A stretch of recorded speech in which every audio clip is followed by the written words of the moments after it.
اصل بات یہ ہے کہ دوسروں کو ایمان اعمال صالحہ پر آمادہ کرنا خود اپنی ذات سے اپنے دین کے خسارے سے بچنے کے لیے شرط ہے. اگر قرآن پر غور کرو گے، اس لیے کہ قرآن نے قسم کھا کر کہا ہے کہ زمانے کی قسم ساری انسانیت خسارے میں ہے. ان الانسان لفی خسر، ساری انسانیت خسارے میں ہے سوائے ان لوگوں کے جو 4 کام کریں. اس لیے علماء نے لکھا ہے کہ خسارے سے بچنے کے لیے ایمان اعمال صالحہ کافی نہیں ہے. بہت توجہ سے بات سننی پڑے گی. اپنی ذات سے ایک آدمی ایماندار ہے، اپنی ذات سے ایک آدمی دیندار ہے، اپنی ذات سے ایک آدمی عبادت گزار ہے، کہ یہ خسارے بچنے کے لیے کافی نہیں ہے. کیوں؟ سوال ہے کیوں؟ سوال ہے کہ کیوں؟ جواب یہ ہے کہ اللہ رب العزت نے ہر مسلمان کی اپنے دین پر استقامت کے لیے اور ہر مسلمان کی کہ دین کی باطل سے حفاظت کے لیے، جب باطل اسلام کے مقابل آئے، جب باطل اسلام کے مقابل آئے، ہماری بات توجہ سننا، جب باطل اسلام کے مقابلے میں آئے تو باطل اللہ کی مدد سے کب مغلوب ہوگا؟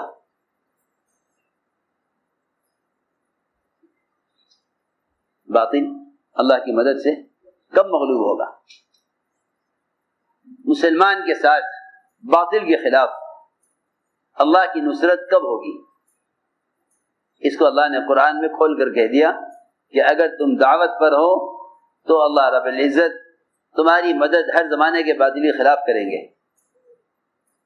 اور اگر تم اللہ کے دین کی دعوت پر نہیں ہو تو پھر تم باوجود اعمال کرنے کے باطل کے سامنے مغلوب ہو کر رہو گے. یہ پکی بات ہے، یہ پکی بات ہے، یہ پکی بات ہے. کیونکہ جب ایک بندہ اللہ کے بندوں کو اللہ کی طرف بلاتا ہے تو اللہ تعالیٰ کی طرف سے اس پر 2 وعدے ہیں کہ اگر تم میرے دین کے مددگار ہو تو میں تمہاری مدد کروں گا باطل کے خلاف، اور تمہارے قدموں کا جمع دوں گا باطل کے مقابلے میں، وہ تمہیں تمہارے دین سے ہٹا نہیں سکے گا، میں تمہارے دین سے ہٹا نہیں سکے گا. اللہ نے اس کی قرآن میں شرط لگائی ہے. دعوت اللہ کو دین پر استقامت کے لیے شرط قرار دیا ہے. دعوت اللہ کو دین پر استقامت کے لیے بہت ضروری بات ہے. دعوت اللہ کو دین پر استقامت کے لیے شرط قرار دیا ہے، اور دعوت اللہ کو غیبی مددوں کے ساتھ ہونے کے لیے شرط قرار دیا ہے. اگر تم یہ شرط پوری نہیں کرتے تو پھر تمہاری مدد باطل کے خلاف نہیں ہوگی. کیا نتیجہ نکلے گا؟ نتیجہ یہ نکلے گا کہ مسلمان دین پر وہاں تک چلے گا جہاں تک اس کے دین میں کوئی رکاوٹ نہ آئے، اور مسلمان اللہ کے احکام وہاں تک پورا کرے گا جہاں تک اسے اپنی دنیا کا نقصان نظر نہ آئے. جہاں دنیا کا نقصان نظر آئے گا وہ دین کے اتنے حصے کو چھوڑ دے گا، دین کے اتنے حصے کو چھوڑ دے گا. وہ یہ کہے گا کہ حالات، ماحول، قانون، حکام، اکثریت غیروں کی ہے، ہم اقلیت میں ہیں، ہم قانون کا مقابلہ نہیں کر سکتے، ہم قانون کا مقابلہ نہیں کر سکتے، لہذا اتنے دین پر چلو جتنے دین پر چلنے کی تمہیں قانون اجازت ہے. یہ ہے دین کا خسارہ، یہ ہے دین کا خسارہ، جس کو اللہ نے قرآن میں یہ کہا ہے کہ ہر زمانے کے لوگ خسارے میں ہیں سوائے ان لوگوں کے جو ایمان لائیں، خود اعمال صالحہ کریں، دوسروں کو ایمان پر آمادہ کریں اور دوسروں کو اعمال صالحہ پر آمادہ کریں. کیونکہ جب باطل مقابلے پر آتا ہے مسلمان کے، تو اللہ رب العزت صرف ان مسلمانوں کو باطل کے خلاف کامیاب کرتے ہیں جو دوسروں کو ایمان عمل صالحہ پر آمادہ کرنے والے ہوتے ہیں۔ یہ ہے قرآن کی آیتوں کا اصل مطلب اور مفہوم، یہ ہے کہ اللہ تعالیٰ باطل کے مقابلے پر خود آ جائیں گے، اللہ تعالیٰ باطل کے مقابلے پر خود آ جائیں گے کہ اللہ تعالیٰ تمہاری مدد کریں گے باطل کے خلاف، اور اللہ رب العزت تمہارے قدموں کو جما دیں گے۔ اس لیے کہ دو چیزیں مسلمان پر پیش کی جاتی ہیں اس کو اس کے دین سے ہٹانے کے لیے، اس کو اس کے دین سے ہٹانے کے لیے، ایک خوف، ایک لالچ، ایک خوف دوسرے لالچ، اور یہ دونوں چیزیں ایمان کے خلاف ہیں، دونوں چیزیں ایمان کے خلاف ہیں، کہ ایمان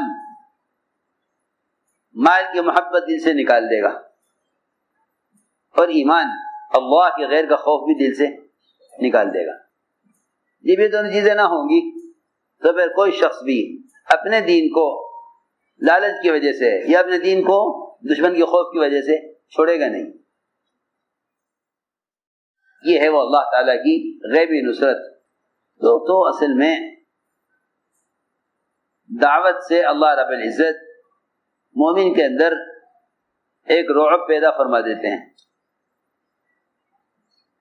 رعب سے اس کی مدد کرتے ہیں، رعب سے اس کی مدد کرتے ہیں، رعب سے اس کی مدد کرتے۔ میری بات توجہ سننا، جو صحابہ بادشاہوں کو دعوت دینے گئے، جو صحابہ بادشاہوں کو دعوت دینے گئے، انہوں نے بادشاہوں سے اس طرح بات کی ہے جیسے کسی غلام سے کی جاتی ہے، جیسے کسی، یہ سوچ کر نہیں کہ یہ بادشاہ ہے، ایسے بات کی جیسے کسی غلام سے کی جاتی ہے۔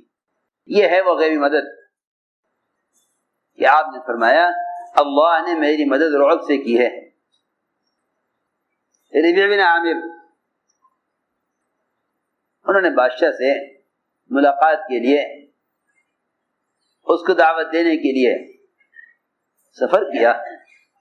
لوگوں نے کہا بادشاہ کے کہ بادشاہ سلامت تو آپ کو براہ راست نہیں مل سکتے، آپ ہمیں بتلائیے، ہم آپ کا پیغام بادشاہ تک پہنچا دیں گے۔ میری بات توجہ سننا، کسی ذریعے سے پیغام پہنچانا دعوت نہیں ہے، کسی ذریعے سے پیغام پہنچانا دعوت نہیں ہے۔ تنظیمیں تو ہو سکتی ہیں، دعوت نہیں ہے۔ دعوت تو خود جا کر دعوت دینا ہے۔ یہی وجہ ہے کسریٰ کو دعوت دینے گئے، کسریٰ کے لوگوں نے کہا کہ آپ کا پیغام ہم پہنچا دیں گے۔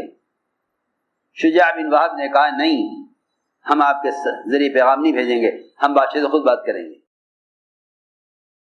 ربیع بن عامر سے کہا کہ بادشاہ سے آپ بات نہیں کر سکتے،